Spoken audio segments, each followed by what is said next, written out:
Boa noite a todos, boa noite a quem nos assiste pela internet. Hoje a gente vai dar continuidade ao estudo do livro Os Mensageiros, né, pessoal? Como a gente deu, como a gente falou semana passada, já começamos, né?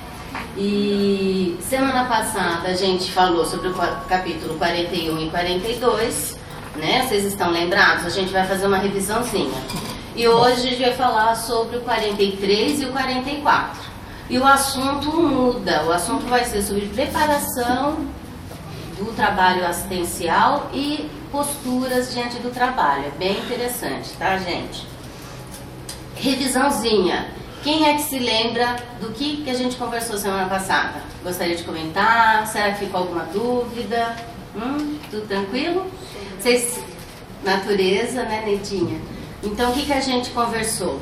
Primeiramente, aquela questão do dia e da noite, né? Lembram-se, né? A gente até comentou que é bem interessante a gente fazer uma preparação, né, para antes de dormir, justamente. Por quê? Porque o Aniceto nos coloca que 2/3 dos trabalhadores, dos benfeitores da espiritualidade superior, eles convivem conosco se estamos com alguma sintonia com eles, né, durante a noite, né? Essa sintonia, pessoal, muitas vezes a gente pode até querer, mas se você acabou de assistir um filme de terror e vai dormir, a sua vibe não é de estudo e assistência e trabalho, né? Com certeza. Se dorme na frente da televisão, vem do CFC. Desculpa, é difícil, né?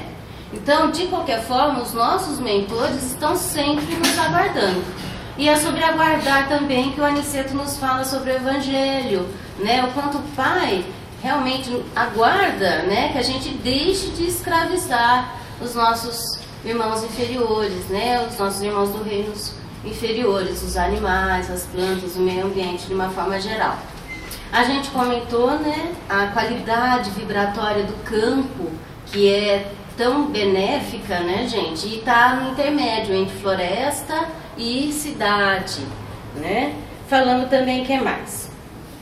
Né, essa necessidade que nós temos, né, pessoal, de estabelecer uma responsabilidade maior para com relação ao meio ambiente, né, pessoal? Isso vai do ponto de vista individual ou coletivo, né? Seja as nossas próprias ações, seja as ações dos nossos representantes políticos, né? Então a nossa responsabilidade cresce cada dia mais.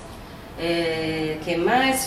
Fizemos menção, né, a Daniel na Cova dos Leões, a Francisco de Assis, suas palestras aos pássaros, né? Falamos sobre as questões do vegetarianismo e que envolve aí o que o Aniceto nos coloca sobre a necessidade que nós ainda temos de captar o nitrogênio através da cadeia alimentar, através das plantas, né, pessoal?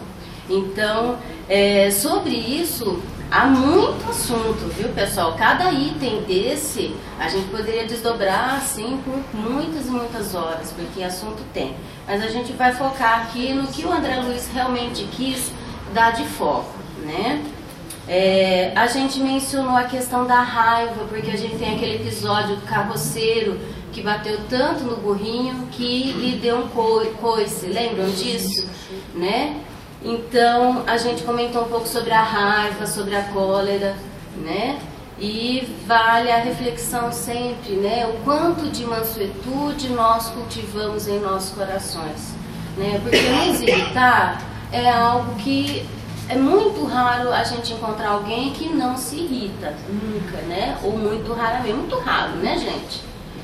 Eu, graças a Deus, eu tenho um marido que quase não se irrita, mas eu sei que ele é uma exceção no universo mesmo, tá? Mas é muito raro, eu mesma me irrito muito facilmente. Então, o que a gente precisa fazer? De não se irritar. Oi, Neidinha.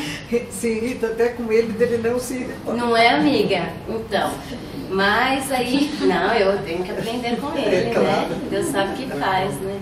Então, o que a gente sempre tem que saber, por que eu me irrito, o que me irrita, né? Aí a gente também, só esse assunto, pessoal, também dá semanas e semanas de conversa, né? Então aí o Evangelho já falamos, a gente pode até dar uma retomada. Eu trouxe esse slide só para a gente dar uma retomadinha na questão dos duendes, que a gente até comentou, né? Comentou, na verdade não comentamos, eu trouxe uma imagem, como é falado sobre os reinos inferiores, né? Então eu trouxe só para a gente lembrar, foi uma palestrinha que falava sobre as várias moradas na casa do Pai, vocês estão lembrados? Né? Então, vamos lembrar, né, gente? No que a gente conhece nessa evolução que nós vivemos. Começamos no mineral, passamos pelo reino vegetal, passamos pelo reino animal e estamos no reino hominal. Da passagem do reino animal para o reino hominal, nós temos essas primeiras classes que o Allan Kardec nos traz no Livro dos Espíritos, sobre a classificação dos espíritos, né? E nós temos o que? Na terceira ordem, né? Os espíritos, nós temos 5 classes, são os espíritos impuros, levianos, pseudo-sábios, neutros e perturbadores, né? As últimas classes, que são, né, a 10ª e 9ª classe, são justamente desses espíritos que estão mais ligados ao reino inferior, né? E o que o Kardec vai nos colocar aqui como da resposta dos espíritos, né? A questão 103, pessoal, né? Eu trago a 9ª classe, tá? Pra gente fazer uma revisão rapidinha. São ignorantes, travessos, irrefletidos e zombeteiros. Metem-se em tudo, a tudo respondem, sem se incomodarem com a verdade. Gostam de causar pequenos desgostos e ligeiras alegrias, de aborrecer, de induzir maliciosamente em erro, por meio de mistificações e despertezas. A essa classe pertencem os espíritos vulgarmente tratados de duendes, trasgos, gnomos, diabretes. Acham-se sob a dependência dos espíritos superiores, que muitas vezes os empregam, como fazemos com os nossos servidores. Em suas comunicações com os homens, a linguagem de que se servem é por vezes espirituosa e faceta, mas quase sempre sem profundidade. Exploram as falhas e o lado ridículo dos homens e das coisas, comentando-os em traços mordazes e satíricos. Se tomam nomes supostos, geralmente é mais por malícia do que por maldade. Então a gente tem essa classificação, né, pessoal? E sabemos muito mais? Não sabemos, né? Ainda não sabemos, né? E por que será? Né? A gente tem dificuldade, né, num geral, nós, humanidade, ainda em tratar bem, em respeitar e tratar com dignidade os pets, né? Muitas vezes a gente vê tantos maus tratos com animais domésticos e são tão mais próximos. Será que somos responsáveis por ter mais conhecimento a respeito desses? De repente não, né? Então é muito interessante, mas infelizmente a gente sabe muito pouco. Outra dúvida que surgiu foi sobre o rapto ou sequestro da amígdala ou da hipófise, né? Que eu comentei muito rapidinho a respeito da raiva e vieram me perguntar também. Né? É um mecanismo, pessoal, de luta e fuga, né? Quando nós nos sentimos ameaçados, esse mecanismo que é milenar, né? Ele é acionado e ele faz com que a parte de raciocínio do córtex ele fique mitigado, ele fique apagado, né? Acendem-se só mecanismo de luta e de fuga, né? E luta e fuga, a gente vai precisar de raiva. Então é aí que vem a raiva, né? E a gente não controla o pensamento. Daí fala o que não quer, faz o que não quer, depois se repete, né? Então até a gente viu, a Suzana deu pra gente algumas dicas de respiração, exercício e autoobservação, né, pessoal? É forma íntima. Sem isso, não tem jeito. A gente pode aproveitar aquela 1 horinha antes de dormir pra gente entrar em sintonia com a espiritualidade superior, né, e fazer aquilo, né, que Santo Agostinho nos pede, na questão, acho que é 919A do Livro dos Espíritos, que é refletir onde nós erramos, né? Se nós nos irritamos, é porque o que fez eu me irritar? Por quê? Né? A gente geralmente se irrita no outro com o que precisa ser resolvido em nós. Viu, gente? Isso é batata, tá? Então, por exemplo, eu ficava muito irritada quando eu estava com pressa na rua, no metrô, e as pessoas andando devagarzinho, né? Então eu ficava, mas por quê? Porque eu tenho disso. Quando eu quero ir devagar. Quando eu quero ir rápido. Quero que sempre seja do meu jeito. Se eu não aceitar isso, eu não me reformo, gente, né? Então tem que ter essa conversa consigo mesmo todo dia, né? E essa disposição de aceitar-se é amar-se, sem o que nós não amamos o outro. E nós temos dificuldades até com a benevolência mais superficial que a gente se propõe. Tá, pessoal? Então vamos lá ao capítulo 43, que vai discutir os preparativos para a reunião que vai acontecer na casa da Dona Isabel, né? Justamente naquele salão que o filho queria vender, estão lembrados? Então, vamos lá. Os 2 capítulos não são muito grandes não, tá, gente? Eu me ative bem, né? Não vou fazer grandes desdobramentos, né? Porque eu realmente quis fazer essa revisãozinha com vocês. E no final também, se não houver perguntas, eu trouxe algumas, tá? Pra gente dialogar. Então, o Aniceto vai nos colocando. Realizar uma sessão de trabalhos espirituais eficientes não é coisa simples. Quando encontramos companheiros encarnados, entregues ao serviço com devotamento e bom ânimo, isentos de preocupação, de experiências malsãs e inquietações injustificáveis, mobilizamos grandes recursos a favor do êxito necessário.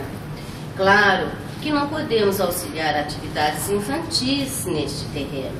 Quem não deseja cuidar de semelhantes obrigações com a seriedade devida, poderá esperar fatalmente pelos espíritos menos sérios, porquanto a morte física não significa renovação para quem não procurou renovar-se. Onde se reúnam almas levianas, aí estará igualmente a leviandade. No caso de Isabel, porém, há que lhe auxiliar o esforço edificante. Em todos os setores evolutivos, é natural que o trabalhador sincero e eficiente receba recursos sempre mais vastos. Onde se encontre a atividade do bem, permanecerá a colaboração espiritual de ordem superior. Então a gente sabe, né, gente? A gente quer fazer o bem, a gente vai ter ajuda. A gente quer fazer o mal, vai ter ajuda. Né? Tudo depende da nossa disposição e da nossa sintonia, né? Isso é muito importante, né? Então aí o Aniceto vai desenrolando depois dessa introdução a respeito de todos os preparativos. E uma delas que é observado são essas longas faixas fluídicas. Então ele continua. Esses amigos estão promovendo a obra de preservação e vigilância. Serão trazidas aos trabalhos de hoje algumas dezenas de sofredores e torna-se imprescindível limitar-lhes a zona de influenciação neste templo familiar. Para isso, nossos companheiros preparam as necessárias divisões magnéticas. Observei, admirado, que eles magnetizavam o próprio ar. Nosso instrutor, porém, informou gentil: não se impressione, André. Em nossos serviços, o magnetismo é força preponderante.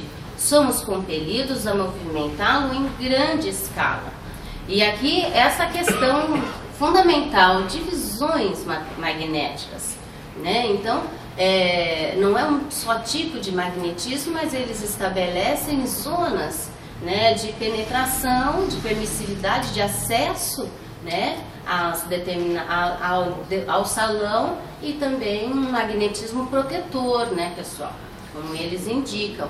Isso é um fato. Eu até procurei, é engraçado que essa imagem, ela me lembra muito a Casa Espírita, onde eu comecei em São Carlos, Obreiros do Bem. É muito parecida essa arquitetura. E eu tirei uma foto uma vez lá em frente e saiu uma coisa assim, sabe? Bem umas luzes. Procurei muita foto para trazer para vocês. Não achei. Muitos anos atrás, anos 90. Mas, de alguma forma, eu acho que a câmera registrou, sabe? Esse magnetismo muito grande, né? Que, dependendo da quantidade, né? Entra em ressonância com a gente e ele pode até ter uma aparência, muitas vezes, né, pessoal? Enquanto as atividades de preparação espiritual seguiam intensas, Dona Isabel e Joaninha, com a vassoura e o espanador, revestiram a mesa de toalha muito alva e trouxeram pequenos recipientes de água pura. A uma ordem de um dos superiores daquele templo doméstico, espalharam-se os vigilantes em derredor da moradia singela. Ao redor, né, pessoal, vejam, né, trabalhadores que ficam em volta do lugar. Nos menores detalhes estava a nobre supervisão dos benfeitores, em toda a ordem, o serviço e a simplicidade. Se fosse concedida à criatura vulgar uma vista de olhos, ainda que ligeira, sobre uma assembleia de espíritos desencarnados em perturbação e sofrimento, tínhamos diante dos olhos uma autêntica reunião de coxos e estrupiados. Muito se lhes modificariam as atitudes na vida normal. Nessa afirmativa, devemos incluir igualmente a maioria dos próprios espiritistas que frequentam as reuniões doutrinárias, alheios ao esforço autoeducativo, guardando da espiritualidade uma vaga ideia, na preocupação de atender ao egoísmo habitual. Em maioria, esclareceu Aniceto, são irmãos abatidos e amargurados, que desejam a renovação sem saber como iniciar a tarefa. Aqui poderemos observar apenas sofredores desta natureza, porque o santuário familiar de Isidora Isabel não está preparado para receber entidades deliberadamente perversas. Cada agrupamento tem seus fins. Com efeito, os recém-chegados estampavam profunda angústia na expressão fisionômica. As senhoras em pranto eram numerosas, o quadro consternava. Algumas entidades mantinham as mãos no ventre, calcando regiões feridas. Não eram poucas as que traziam ataduras e faixas.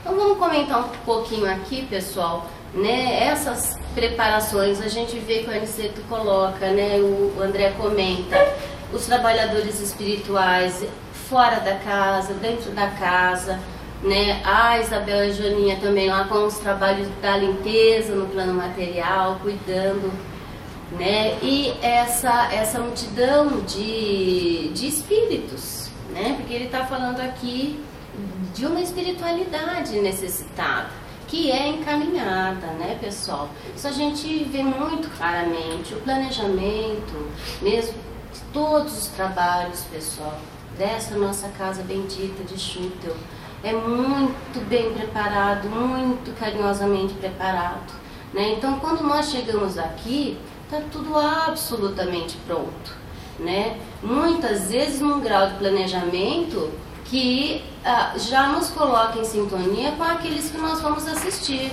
com aqueles com os quais nós vamos ter uma interação mediunímica, né, gente? Então, é muito importante a nossa preparação. E essa preparação, pessoal, ela não é só não comer carne, não fumar, não xingar, né? Não é só o que sai da boca, né? Nem só o que entra da boca. É um estado de espírito, né? Uma disposição de servir mesmo, né? E é assim uma entrega, uma confiança, né? Que a gente dá nome de fé. E que a gente tem que começar antes de chegar aqui, né? Por isso a gente tem os trabalhos preparatórios de estudo, de reunião, justamente para que a gente entre em sintonia se isso já não foi feito antes, né? Daí a recomendação importantíssima, né? Quanto máximo puder chegar antes do trabalho, é melhor, né? O quanto máximo que puder estudar, estude, né?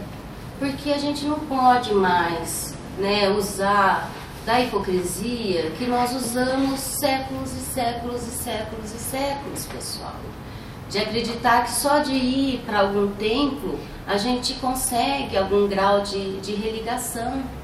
E não é, é um estado íntimo, né? O reino de Deus está no coração, né? Já está. Deus está aqui, nós estamos mergulhados nele. Nos falta percepção, nos falta sintonia, que é necessária cultivar minuto a minuto, né? Minuto a minuto, né, gente? Muitas vezes, no começo da minha vida espírita, às vezes eu vi uma seguinte circunstância. Então a gente tá lá fazendo trabalho, eu vou fazer a prece.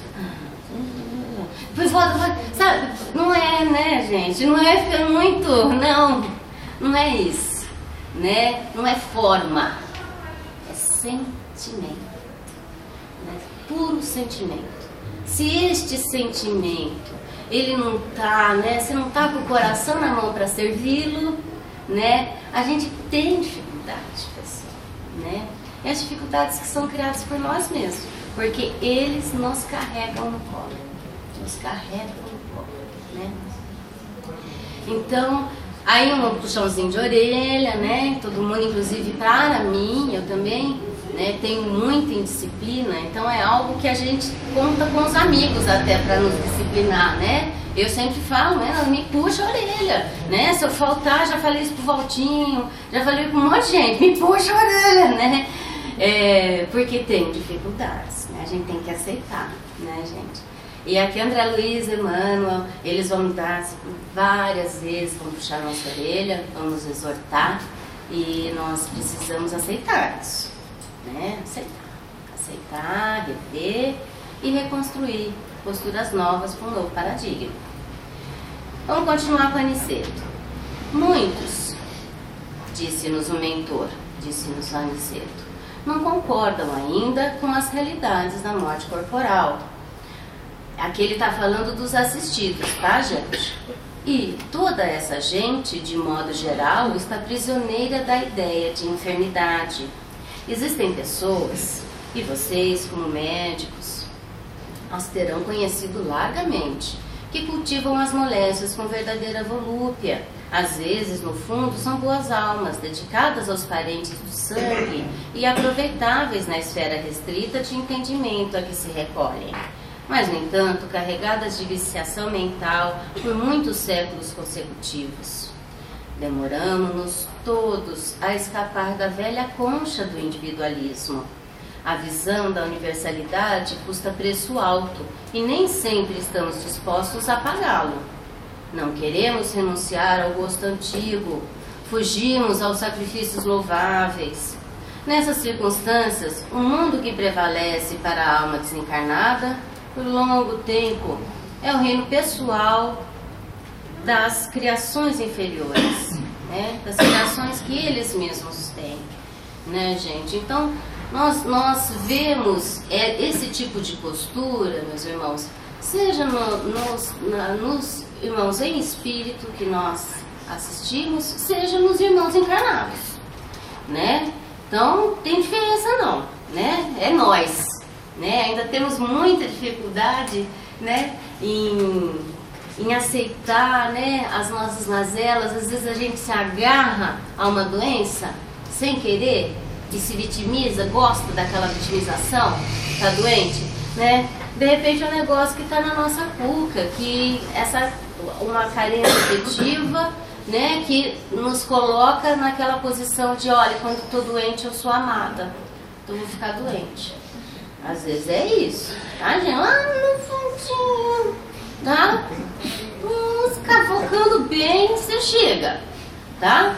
Às vezes a gente não aceita, né, pessoal, que a gente faz isso, que a gente se acha. Não podemos, né? A gente não podemos. A gente tem que ter sempre uma visão sobre nós mesmos de que nós estamos escondendo esses cadáveres no nosso guarda-roupa, né? A gente sempre tá. Porque é bonito a gente, né, se ver egoísta, orgulhosa, né? Não é. É chato, né? A gente fica, achei que fosse tão não almoçou. E agora, né? Não, bom ânimo, né? Só de reconhecer já é um passo para largar essa vibe, né, gente? Então vamos para o próximo capítulo. Ele é desdobramento, tá? Pura continuação, ele vai dar o nome de assistência e é a própria reunião. O André Luiz vai focar sobre os atendimentos que ele deu e a postura que aconteceu com ele, o que ele sentiu. É muito bacana. Então vamos lá, pessoal. Entendeu-se Aniceto com Isidoro e falou resoluto. Mãos à obra, distribuamos alguns passes de reconforto. Mas, objetei, estarei preparado para trabalho desta natureza? Por que não? Indagou o instrutor em voz firme. Toda a competência e especialização no mundo, nos setores de serviço, constituem o desenvolvimento da boa vontade. Bastam o sincero propósito de cooperação e noção de responsabilidade para que sejamos iniciados, com êxito, em qualquer trabalho novo.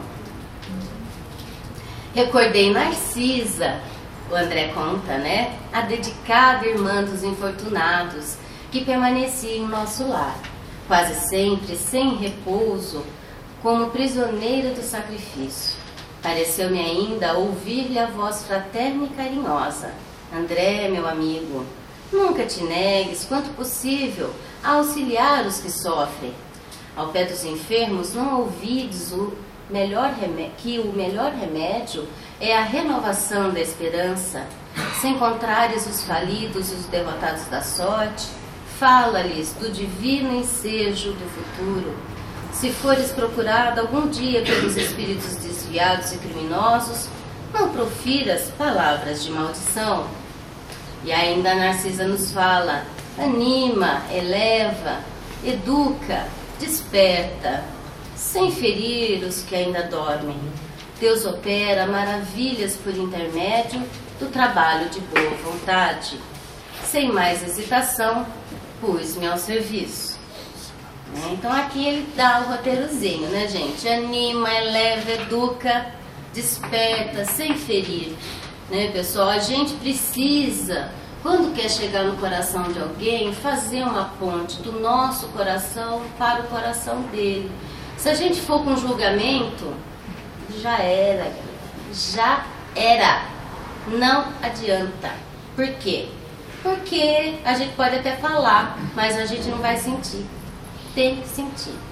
Tem que estar ali com o coração mesmo, fazer aquela ponte. E por mais que aquele irmão tenha errado, esteja com o coração muito magoado, triste, raivoso, né? A gente precisa ter uma força a mais para buscar o amor, a gratidão, a luz, a esperança que está lá naquele coração. Só que ele está envolto numa treva, né, gente? Mas lá dentro tem, porque no nosso coração tem todas as virtudes e todos os vícios. É só despertar, é só fazer a onda da sintonia, né? E é contagiante, o amor é altamente contagiante. Muito mais do que a raiva, a tristeza, a mágoa, essas trevas todas, né? Que criam nhacas, eu chamo de nhacas vibratórias, né? Que congestiona o chakra e dá doença, né? E faz, né, dá atrito nas relações, né? Porque aí a gente vai ter o julgamento. O julgamento é só a expressão do nosso orgulho. Então, esse criar a ponte mesmo do coração, sem julgamento, é maravilhoso, né? Porque se a gente for conversar com uma pessoa, um criminoso, um assassino, e a gente fala, nossa, que horror, eu jamais mataria ninguém, eu jamais matei ninguém, nossa, não adianta. Eu tenho que buscar, né? Já matei, tivemos milhares de encarnações, vai ser ilusão nossa acreditar que a gente nunca matou ninguém, gente. Eu acho que nessa encarnação aqui, pelo menos, né? Malemar, pernilonga a gente mata, né? Mas não nos iludamos, tá? Agora, se a gente não mata mais hoje, mas a gente já teve essa experiência, por que a gente nega? Por que a gente se irrita? Por que a gente exclui? Por quê? Porque a gente acha que a gente não vai voltar a matar. Tem certeza?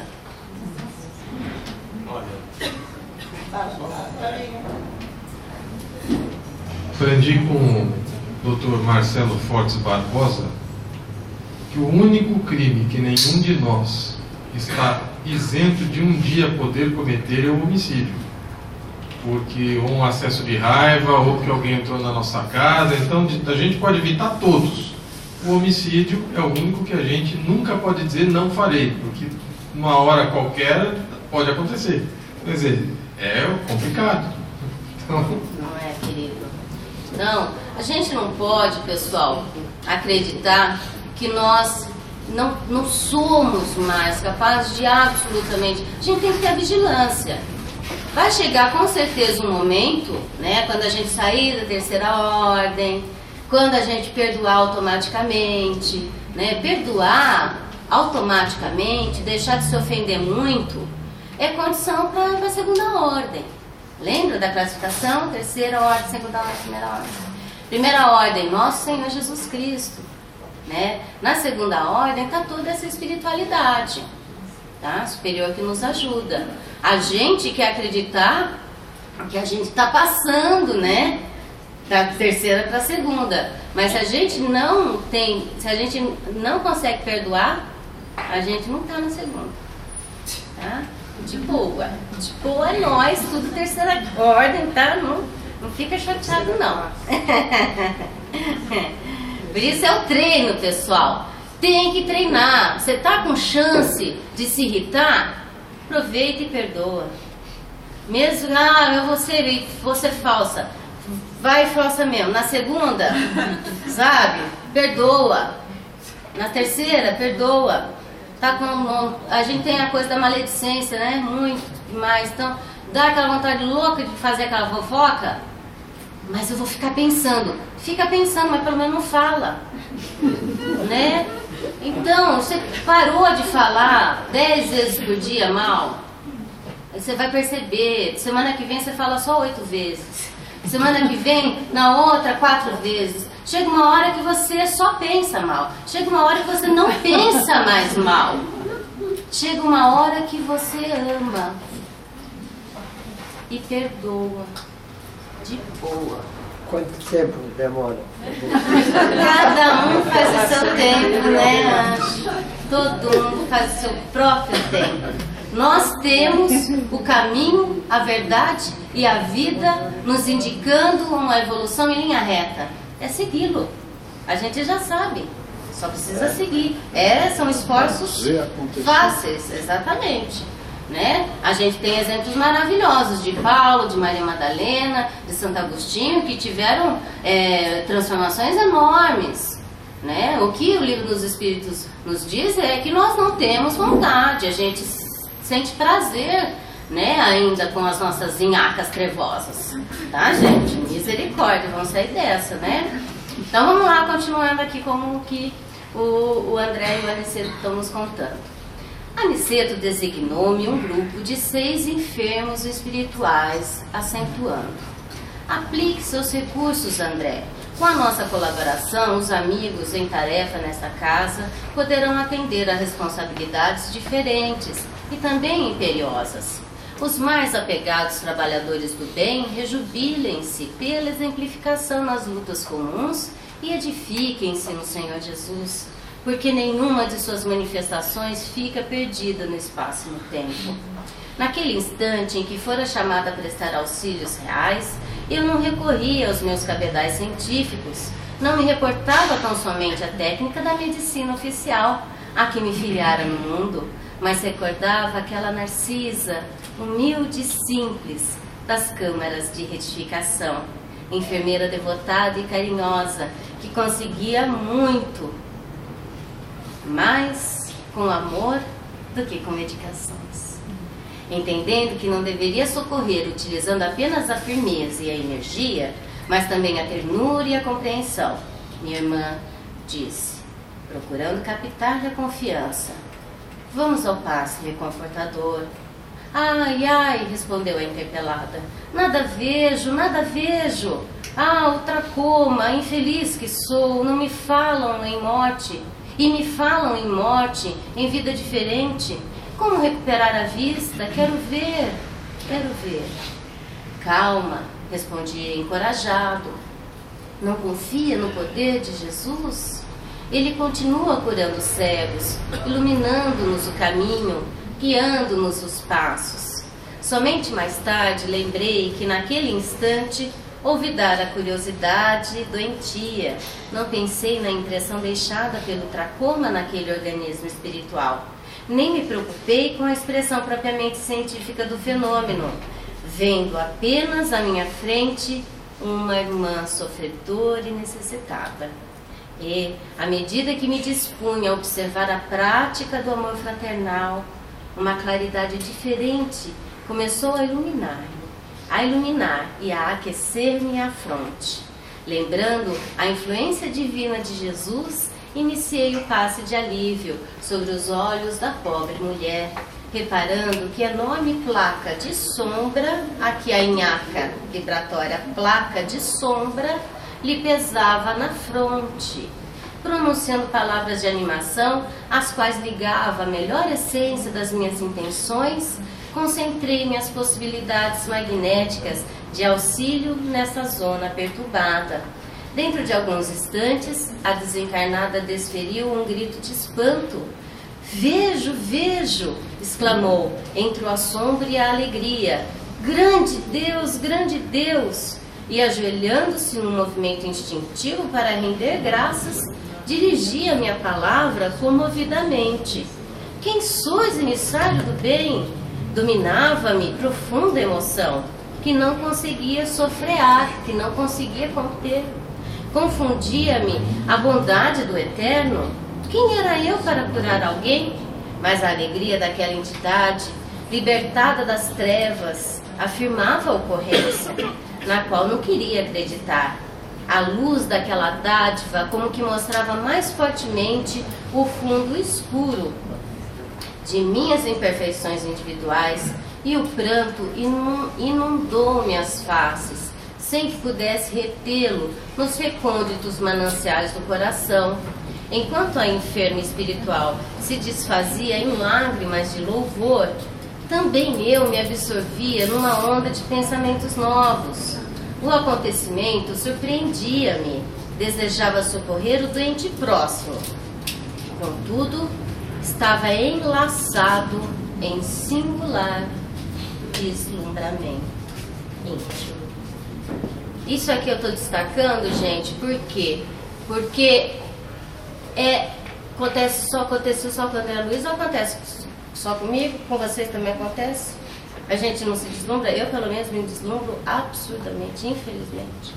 Sou muito altamente deslumbrada, tá? Infelizmente, é pura vaidade, né? Que a gente tem que combater, né? E o que é isso, né? É a noção de destaque, né? É complicadíssimo isso. Por quê? Porque é aquele que se eleva, ao mesmo tempo se rebaixa aos olhos de Deus, não é? Então, por quê? Porque quem nos diz que existe qualquer destaque em qualquer das nossas individualidades? Que não é absolutamente nada. Porque as individualidades, nós não somos isso que nós vemos. É outro paradigma, né, gente? É outro completamente. Dá para afirmar qualquer destaque? O que o Cristo nos pede? Universalismo absoluto. Não tem melhor.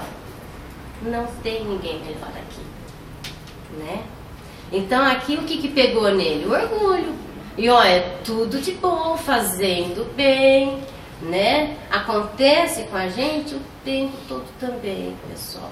Às vezes é aquela coisinha, né, íntima. A gente pode até pensar, não vou comentar, não, senão vão achar que eu sou orgulhoso, né? Não vou nem comentar, mas lá no fundo, né? Então, beleza, né, gente? Mas a gente tem que aceitar. Aniceto, porém, aproximou-se delicadamente e falou em voz baixa: André, a excessiva contemplação dos resultados pode prejudicar o trabalhador. Em ocasiões como esta, a vaidade costuma acordar dentro de nós, fazendo-nos esquecer o Senhor. Por quê? Porque nós não temos nada, pessoal. né? O que nós somos é obra coletiva, nós e dos nossos, né? E toda boa obra, todo bem procede do Senhor, procede de Deus, né, gente? Então esta ilusão, o mundo ajuda, nossa cultura de espetáculo, de destaque, de competição, nossa, desde que a criança tem 2 anos de idade, né, gente? Infelizmente é treinada pela educação para ser o primeiro da classe. Eu era, sempre fui nerd, muito, né? Então, é bom, é bom, passe no concurso, passe no vestibular, né? Você vai lá na fazer entrevista de emprego, você mais 4, né? Você vai ser solidário e falar, estão precisando mais que eu, deixa pra lá, né? Então, o nosso mundo, ele tem um formato, pessoal, que nos instiga o orgulho e a vaidade, né? A gente precisa ter muita força, né? E convicção, centralidade, para a gente não aderir demais, né? Nem disfarçadamente, a gente ter essa sinceridade no nosso coração de saber aquele momento em que a gente está se achando, né? Aquele momento que a gente acha que não é de Deus que está vindo, é nosso, não é nosso, não temos nada, tudo provém de Deus. Aqui eu trago essas imagens, a lenda de Narciso, que está ali, né, pessoal, que vai falar sobre o que? Esse nosso deslumbramento com a gente mesmo. Isso é muito feio, isso tem que ser combatido no coração do cristão. Sem a fonte, Narciso não seria mesmo, a fonte é melhor que ele. Sempre, com certeza, né? A fonte é sempre mais bela. Né? E aqui eu trago essa imagem, o Flávio já tinha trazido também numa palestra, né? O Dorian Gray, que é maravilhoso, tá? Ele tá divididinho, né? Essa dualidade, pessoal, ela é muito latente em todos nós. Não adianta a gente se enganar, né? E achar que só existe amor em nós. Não existe ódio também. Se alimentar, ele fica alvoroçado que só. Né? Então é sempre o que nós alimentamos, né? Lembrando, Dorian Gray estava com as mazelas lá todas escondidas, né? Vale muito a pena a gente refletir, né? Sobre esta história do Oscar Wilde, maravilhosa.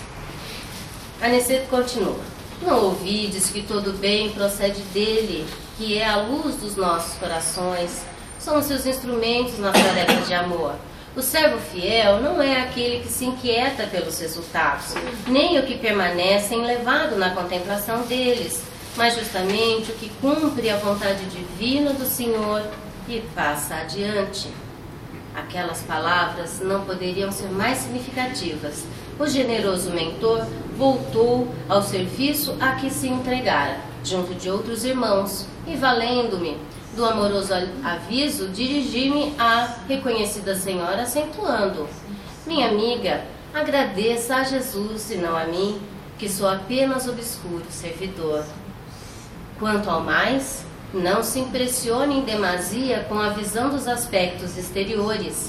Volte o poder visual para dentro de si mesma, para que possa consagrar ao Senhor da vida os sublimes dons da visão. Lembra, pessoal, se os seus olhos forem bons, todo o seu corpo será, né? Notei que a ouvinte se surpreendia com as minhas palavras, que lhe pareceram talvez inoportunas e transcendentes, mas novamente firme na compreensão do dever, acerquei-me do enfermo próximo. Tratava-se do infeliz irmão que falecera na Gamboa, um bairro lá do Rio de Janeiro, vitimado pelo câncer. Toda a região facial apresentava-se com horrífico aspecto. Apliquei os passes de reconforto, ministrando pensamentos e palavras de bom ânimo, e reparei que o pobrezinho se sentia tomado de considerável melhora. Prometi-lhe interesse amigo a fim de internar-se em alguma casa espiritual de tratamento, recomendando que preparasse a vida mental para acolher semelhante benefício oportunamente. Em seguida, atendia 2 ex-tuberculosos do Encantado, outro bairro do Rio, a uma senhora que desencarnara em Piedade, em consequência de um tumor maligno, e a um rapaz de Olaria, que se desprendera num choque operatório. Nenhum destes 4 últimos, contudo, manifestou qualquer alívio. Persistiam as mesmas indisposições orgânicas, os mesmos fenômenos psíquicos de sofrimento. Terminada a tarefa que me fora cometida, reuni-me ao nosso instrutor e Vicente, que me esperavam a um canto da sala. As atividades de assistência, exclamou Aniceto cuidadoso, se processam conforme observam aqui. Alguns se sentem curados, outros acusam melhoras e a maioria parece continuar impermeável ao serviço de auxílio. O que nos deve interessar, todavia, é a semeadura do bem, a germinação, o desenvolvimento, a flor e o fruto pertencem ao Senhor. A gente às vezes se apega, né, pessoal, justamente pela mesma razão que a gente se ofende com a ingratidão. A gente precisa de recompensa, uma necessidade que a gente precisa perder, né? As recompensas. É uma luta anticultural?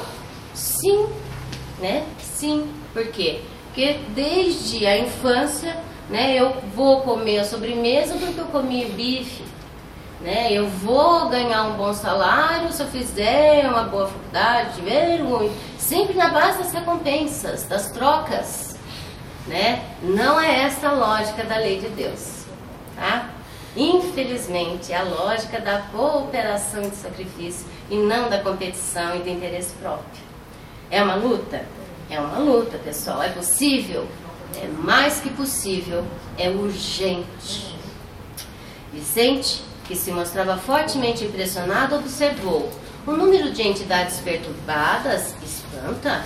Vemos-las em diversos graus de desequilíbrio, desde nosso lar até a crosta. Aniceto sorriu e falou em tom grave: devemos esmagadora porcentagem desses padecimentos à falta de educação religiosa. Não me refiro, porém, àquela que vem do sacerdócio ou que parte da boca de uma criatura para os ouvidos de outra. Refiro-me à educação religiosa íntima e profunda, que o homem nega sistematicamente a si mesmo.